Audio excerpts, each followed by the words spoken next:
How are y'all affording stuff right now?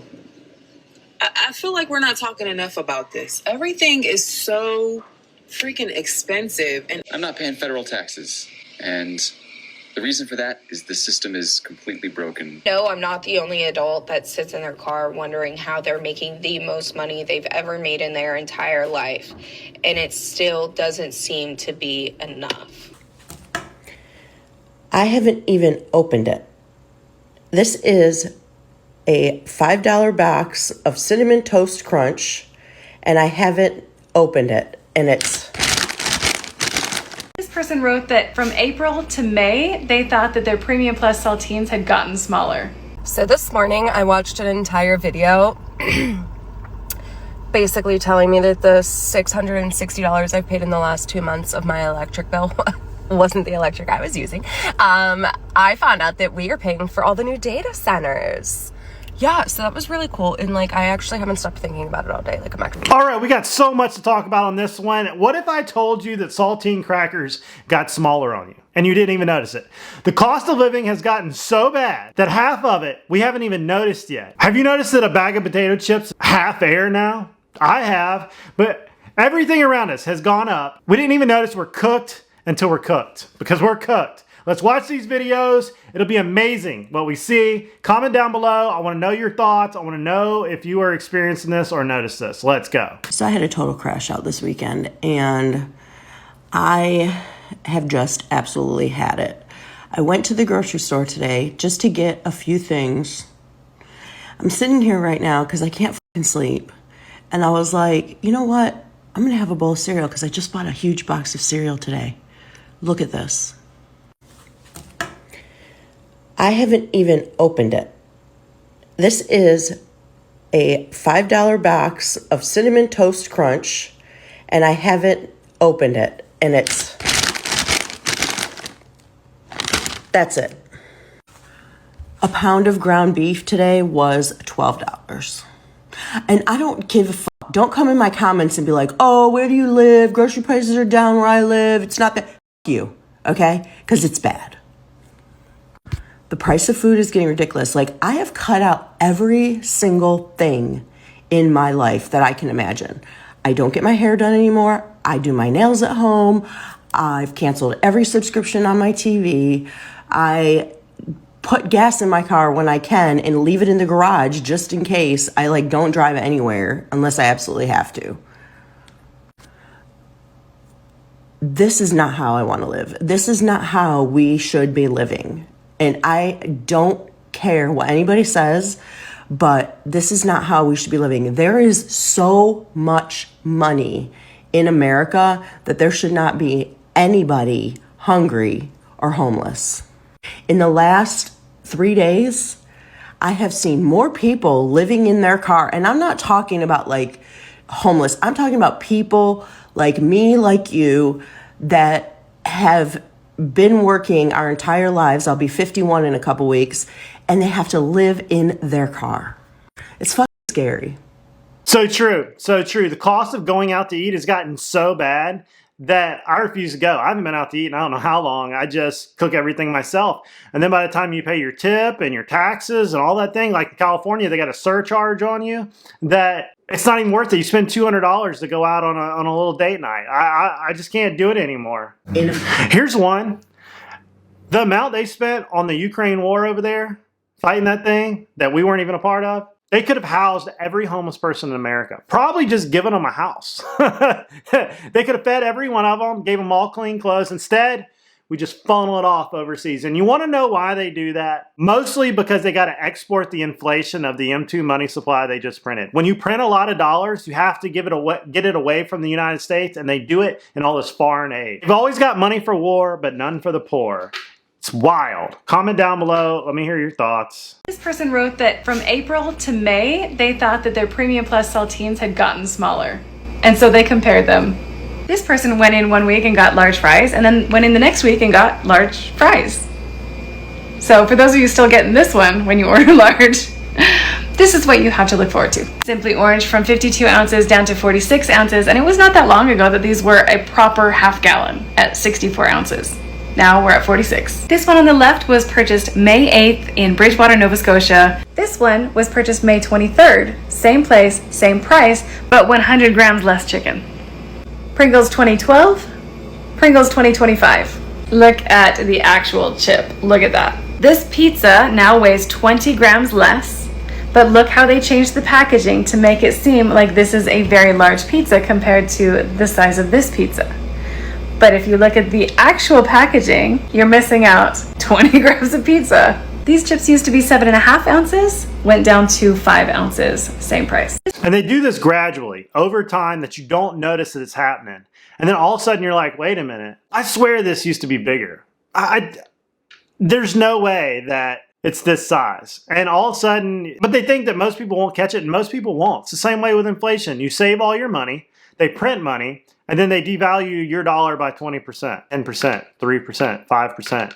And that's how they pay for all this junk overseas. That's how they pay for all this bailouts for the banks. When they bailed all these banks out and the car manufacturers, airplanes, teachers unions, it's just an excuse to print money, and it just keeps the machine going. Like the whole, 19 that happened, when they printed all that money, 20% of all the dollars ever created in the history of the United States, they printed in that little window of time right there. That's why everything's so expensive. Everything just shot through the roof. When you drive interest rates to 1 or 2%, housing prices will double. And if they do it again, housing prices will go up again. The next generation will not own a house. Thank your local politician. Everybody wanted to shut the government down. This is the repercussion of it, and politicians took it too far. We've paid $9,286.32. We only have $952 of our actual mortgage paid off.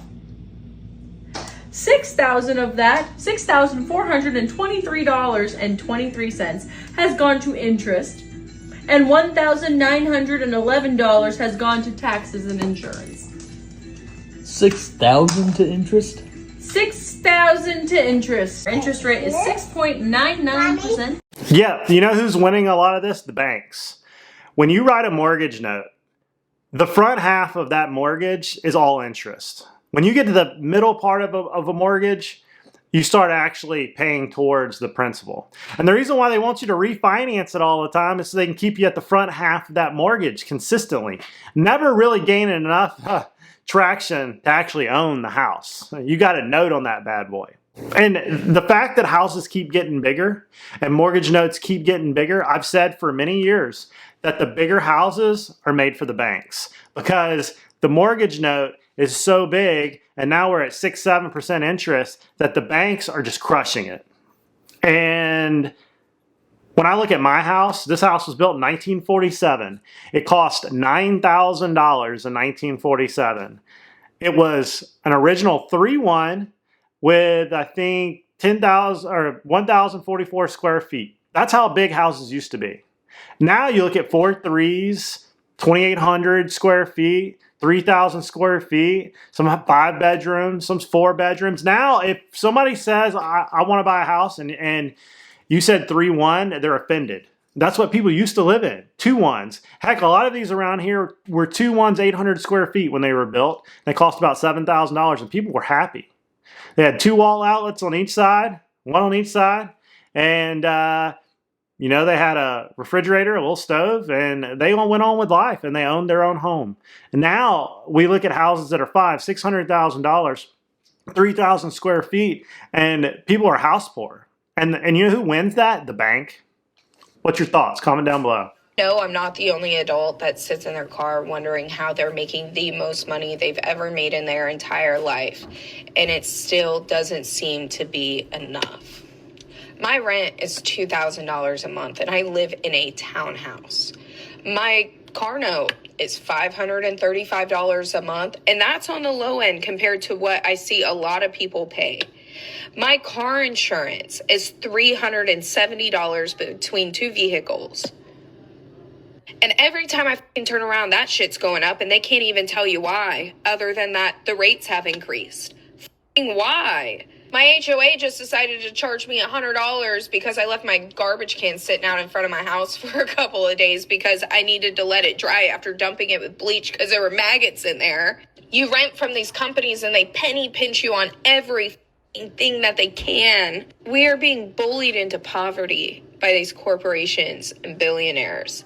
And we have somebody in office gaslighting us in our face, telling us, oh, no, you're not. I don't understand how the families that are living off $15 an hour, like, how are you doing it? How do you pay your rent? What do you do when your car breaks down? I don't know, dude. I'm just sitting here. I'm like, I'm blessed compared to a lot of people, and it's still hard. And here's the thing, it's going to keep going up. There is no end in sight. Do you think lawyers are going to make less? Do you think politicians are going to make less? Do you think insurance companies are going to reduce your rates when they've already got them? Do you think the permit to build, your house, to add on to it, is going to go down at the permit office? Do you think they're going to pay the building inspector less? Do you think that lumber and electrical components and everything that goes in a house is going to become cheaper? Do you think that copper and all these parts, the commodities, are going to get cheaper? No, none of this is going to get cheaper. The cost of buying an insurance premium, the cost of hiring a contractor, the cost of living that dominoes down into all these prices. It keeps going up, so everybody else has to charge more, so everything costs more, and it's never going to get cheaper. They can keep printing money and giving you stimulus checks, and when everybody blows them, it makes everything more expensive.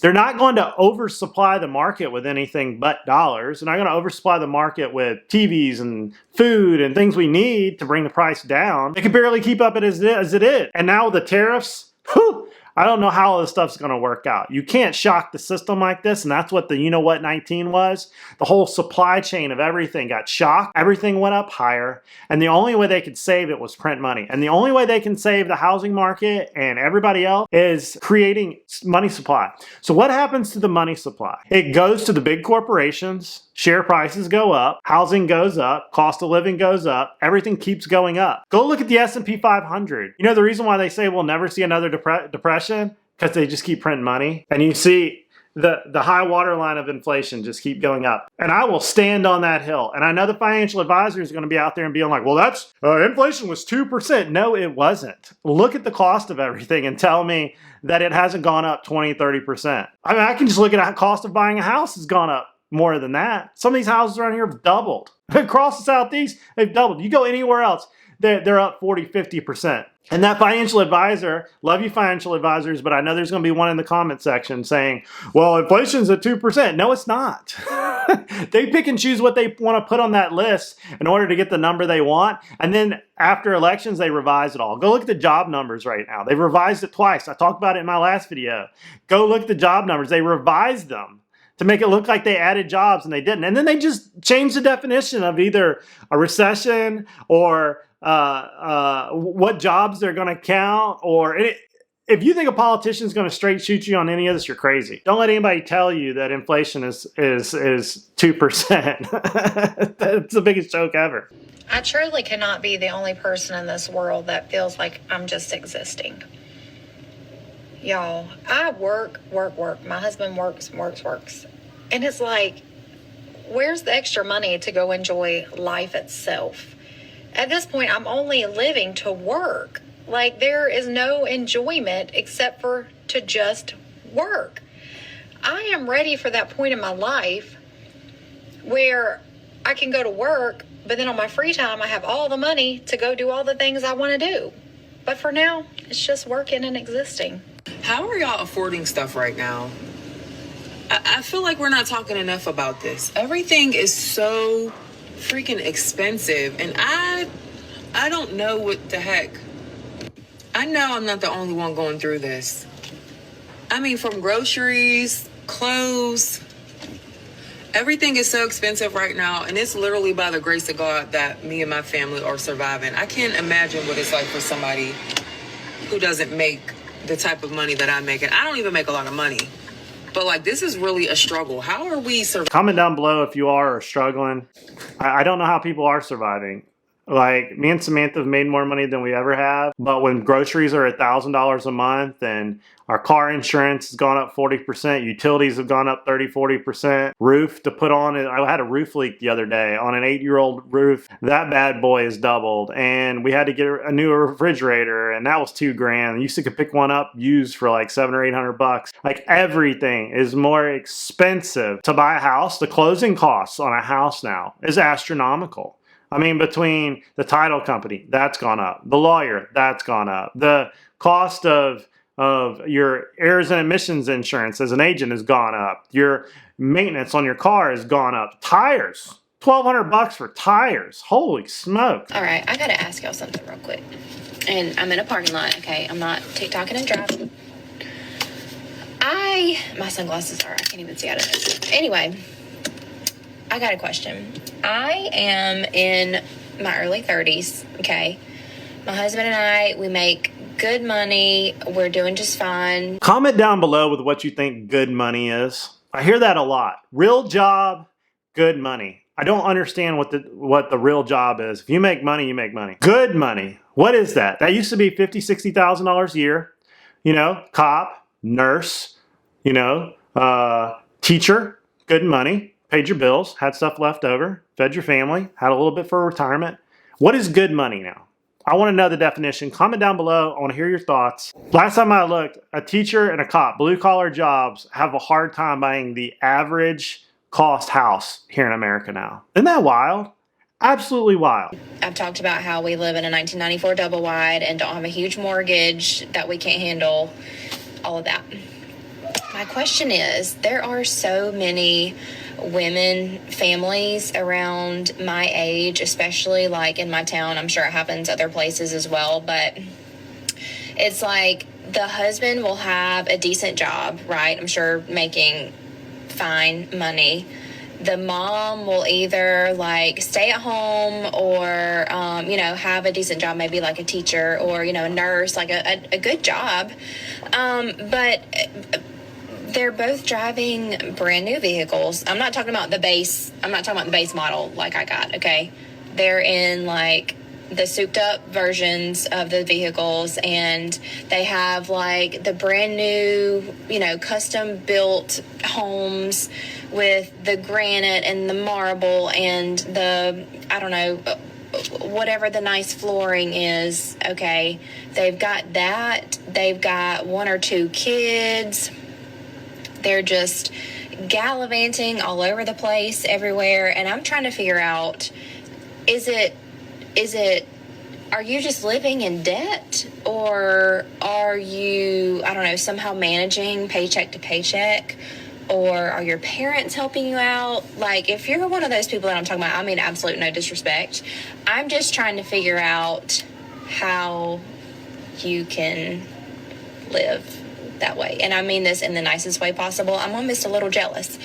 I just, as a normal person who does not like to spend a lot of money, I'm genuinely like, it's debt. It's credit. It's 100% financed houses. It's debt notes on cars. It's credit card bills through the roof. They pay the minimum and they keep going. And you know, like growing up, my family always paid their bills, never had debt. I drove an old truck. My dad drove an old truck, grew up with, you know, bare minimums. And I used to always look around. I'm doing everything correctly. And then this guy over here has the brand new car. He has the fancy clothes. He has everything. And they look like they're rich. And as I grew up, I've realized that they're not. And I have a running joke that, you know, people make fun of the west side of Pensacola as being inferior. And I was like, wait a minute. A lot of the houses on the west side of Pensacola are paid for. Like they might not be, you know, $1 million mansions. They're $200,000 or $300,000 houses, but they're paid for, a lot of them. And then I go over to the fancy part of town, and I've sold a lot of them, and they're 100% financed. They're, you know, 10% down, 3% down, and there's 2 fancy cars sitting in the driveway with 2 notes. And I know they squeezed by because I saw the lender's letter. And I've always thought that it was super interesting, like what we look down our nose at. Or even Donald Trump has a joke that he was $800 million or $900 million in debt, and then there was this homeless man sitting there, and the lady was like, "Oh, you're so much richer than this man man over here. He's like, no, he's $800 million richer than me sitting on that curb. It seems like in America, we have this thought process because we have fancy clothes on and a Rolex and a fancy house that we're better than the other person. And I remember even now, I still drive an old truck, and it's like, why am I inferior to you because you have a brand new car? It's like, I've never understood why we do that, but we do it. We do it. What do you think? I'm not paying federal taxes, and the reason for that is the system is completely broken and is no longer serving normal people. I just have been overwhelmed, honestly. There's so many comments at this point, specifically on TikTok, of people who are doing the same and have done the same for a long time. And I think it's amazing to see everyday people coming together and to feel like we really are going to win. We're going to win. I don't know why you'd say that on TikTok. Word to the wise, don't not pay the IRS. Let me tell you, I've been with those guys. Love you guys, but don't love you guys, okay? Because like they sent me a letter from 2017, Nastygram. And then this is 2025. It shows you how far behind they are. And they owed me money. They're very slow to respond when they owe you money, you know, but you got to pay the IRS. They will slap you with so many fines, and just to get representation is insanely expensive. An audit, insanely expensive, and I don't even know how it's legal. How is this constitutional that they can be wrong? They can charge you interest until you prove it. They won't answer your phone call or your letter, and then to get representations like $300 an hour just to look through your receipts. How's this stuff okay? Comment down below your thoughts. But you don't not pay the IRS because they will get you 100%. Listen, if you still want to come to America because you believe in the American dream, let me tell you something. That dream died like 30 plus years ago, and now we're living in a dream that involves paying $10 for a dozen of shitty fucking eggs, paying $2,000 a month for an apartment in the ghetto that's about 700 square feet and it has no walls. And then if you want to go to university here, you're looking at around $100,000 for a 4-year education. That's on the low end. But in those 4 years, you might get shot because everyone seems to want to shoot each other for some ungodly reason. Then you're going to graduate thinking, oh, I graduated. I have a degree now. I'm going to get a good job. Your good job is going to pay you about $40,000 starting off, maybe. And then they're going to say you're going to work 40 hours a week. When in reality, you're going to be working about 50 plus hours a week because they're going to guilt trip you in by saying, we're a family, we're a team, we help each other. And they're not going to pay you overtime for that because why would they? If they get your help for free, why would they pay you for that? Okay? Then there's no work-life balance. That company you're working for now doesn't want to give you vacation days until like maybe your second year working there. And those vacation days are maybe 4 days out of the whole entire year. That includes holidays. All right? Then if you're sick, too bad you still have to come to work. Okay? Then if you want to buy groceries, your groceries are going to be your whole entire paycheck because no one can afford to eat here anymore. Got it? I go to the grocery store. Not to mention the sales tax on top of all your food is nuts. Like everything about buying something right now is nuts. Like, and it's not like you can not have a car in America. They have built the road system to where you have to have a car. Everywhere you go on a bicycle is dangerous. Okay, you can't just ride your electric bike around without having to get in traffic, and they will run over you. And it seems like they've built the system to where there's no way around spending money. If you go out this door right here, you're going to spend money. To breathe outside that door, spend money. To breathe inside here, spend money. Light costs money to run. AC costs money to run. Everything. My light just went out over there. I had to go buy some. I had to go to Lowe's, buy it twice, return it once, and then finally have a light put in. Just maintenance has gone up. Everything's nuts. Like, I don't understand why everything is so expensive. That it is the first time since George Washington that this generation has it worse off than their parents at the same age. It has not happened, not even during the Great Depression. It was about the same. This generation is significantly worse off. And the problem, this is what no one mentions. We're not poorer. So you look at all these problems, you would think, like, if you're from Mars and you're like looking at all these numbers, you would think that the country's gone through like an economic tailspin the last 15 years. Like, okay, your young people can't afford homes and they're putting groceries on credit and they're killing themselves and they're socially isolated and they're addicted to benzodiazepines and Zoloft. Stock market's at record highs. Our companies are more valuable than ever. So wait, we've solved the tough stuff. We know how to create wealth, but we don't know how to create it for the generation that needs it most. If you look at the economic conditions, you would think the other conditions surrounding it are like abject poverty. These are the problems that like third world nations have. I know. Our young people can't afford stuff and they have to finance their basic necessities. And yet we're the wealthiest nation in the history of the world on the planet. We have a $37 trillion GDP. We have the greatest companies and we have all this stuff to brag about. It is the first time. It is pure insanity. All the money went straight to the top. The wealth gap got bigger and bigger and bigger and bigger. And when you're in the lower, you know, like you're a young person starting out and you are levered and you buy everything with a card and you're paying your swipe fees, you're doing everything to survive. Every dollar you're spending is going to an S&P 500 company that the older generation holds shares in, and every dollar they print to keep this money train going that goes through the system comes right back to those same companies and goes straight to the top. Everybody's retirement is in those S&P 500 companies. Who do you think rebuilds a war-torn nation? When they go BOMB the heck out of something, cross the way, who do you think rebuilds it? Who do you think has the contracts to rebuild the Ukraine, to rebuild all these Middle Eastern companies? When they print the money and Raytheon and Northrop Grumman and all those companies go over there to do what they do, all that money goes right back to the top. So they dilute your savings. They dilute your savings 5, 6, 7, 10%, 20% during the you know what. And then they spend it in buckets. And everybody has to spend it to survive. It goes back to those same S&P 500 companies, those same companies rebuilding those foreign nations, and it goes right back to the top. And that's how the wealth gap just keeps getting bigger.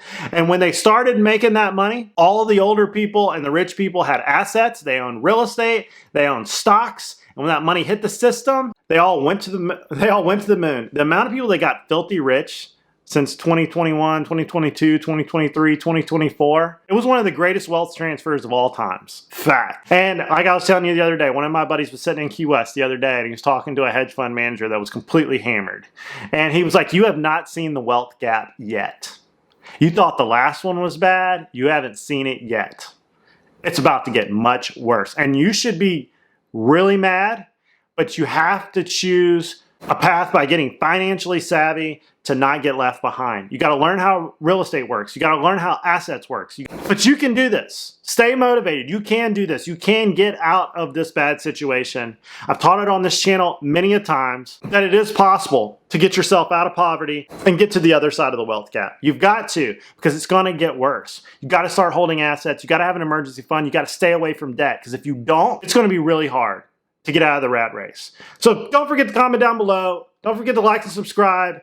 And if you're looking to buy real estate on the Gulf Coast of Florida, Alabama, my email is down below. I'd be happy to help you. And if you're looking for an agent anywhere in the country, I can help you. Email down below. I want everybody to know you matter and you can do this. But don't let these politicians keep doing it to you. They shouldn't sit up there for 40 years and make these laws and dilute our dollars and make everything so expensive, because they don't have an answer to fix this. It will keep getting more expensive. You tell me how it won't, and I'll listen. I'll see you guys later.